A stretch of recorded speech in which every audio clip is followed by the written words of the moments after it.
If LeBron pulls this off, it will be easily his greatest achievement of his career. This is something now. This is an uphill battle for him. I told you he's got a lot of help with Kyrie and Kevin Love, who's playing better than ever in the postseason. And Tristan Thompson is a beast in the post. He would need to be. He's JaVale McGree and Draymond up. I agree.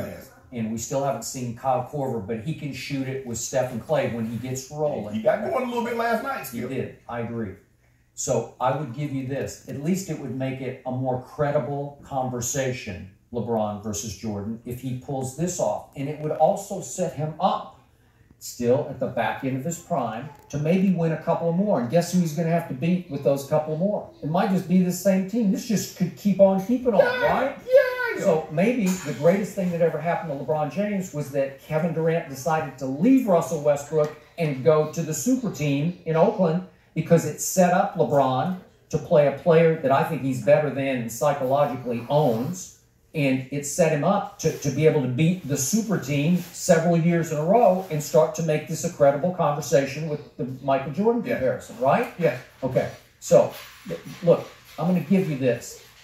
You go on eye test. A lot of people just go on eye test. If you want to look at LeBron right now playing at his highest level, he's been just sensational through these playoffs.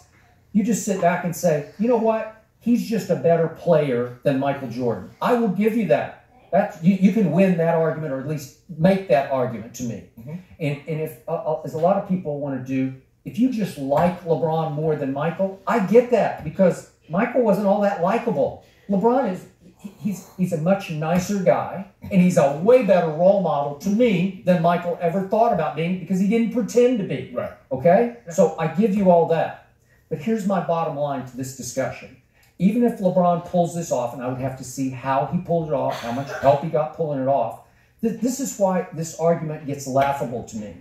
We're still dealing with a LeBron James who has shown you consistently through his career that he can be at times the most mentally fragile superstar we've ever seen, with no clutch gene, and we're trying to say he's better than the mentally toughest performer I've ever seen in any sport in Michael Jordan, who's also the clutchest player I ever saw. So that's my bottom line to this. You're going to make a case for that guy against this guy in the biggest picture?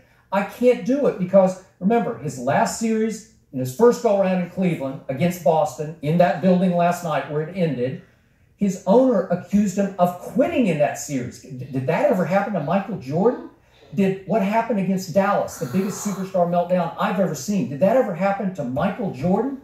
Did Draymond ever call Michael Jordan, or a Draymond ever call Michael Jordan the B word? It's the most disrespectful word you could ever call. Well, who put acorns on Michael Jordan's neck? Okay, I got that. But I give you that. But it started with LeBron calling him that word. I can't imagine. Draymond calling LeBron. I mean, Draymond calling him, yeah.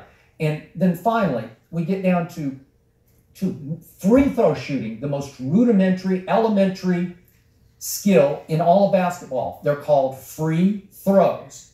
And LeBron is deficient, to the point that ESPN the other day did the piece, Tom Haverstraw did the piece about how he's got the yips at the free throw line, and in late game situations, he runs from the free throw line. And you're going to bring to me the fact that LeBron in the big picture is better than Michael Jordan, who was an 85% free throw shooter and a guy that I would want at the free throw line late in games? I'm sorry, I can't do it. I just can't even start. Skip, when Larry Bird was at Indiana State,